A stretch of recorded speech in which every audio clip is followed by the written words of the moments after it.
Hi guys, Alvin Smith here. Today we're going to take a bit more of an in-depth look at the SIP account that we've created previously, and what we will be doing is we will change the caller ID, or actually override the caller ID, so that the client can't set a CLI that differs from the username of the SIP account that we've created. So to do that, we go to the accounts page of our customer that we created previously, which is my third customer. Click on show accounts. If there's only one account, then it will open the account automatically. If you have more than one account, then it will show you a list of accounts. So once we are on this page and we want to override the caller ID, we can click on the service configuration tab. And under this tab, we go to outgoing calls. And if we scroll down, we want to find the section that says override identity.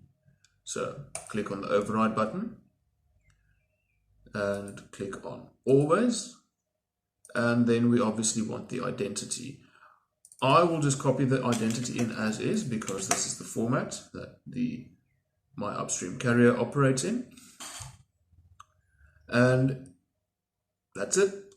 Click on save.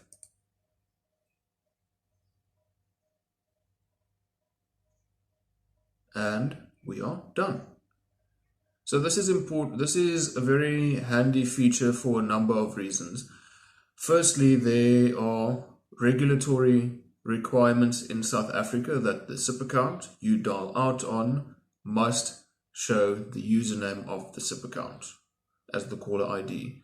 If you show another caller ID, for example, like you try to show a mobile number, then you will actually be contravening ICASA's regulations on the topic.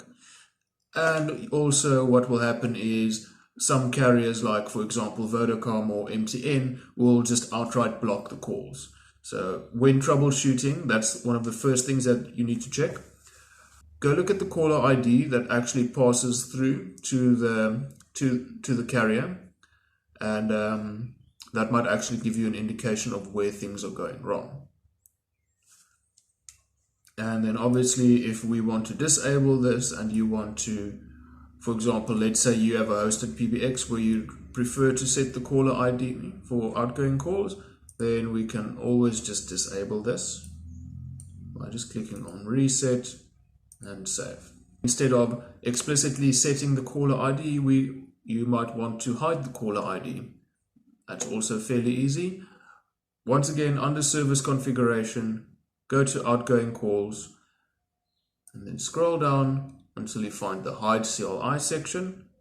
Click on override and then you just set it to enabled, and then you can enable it by default.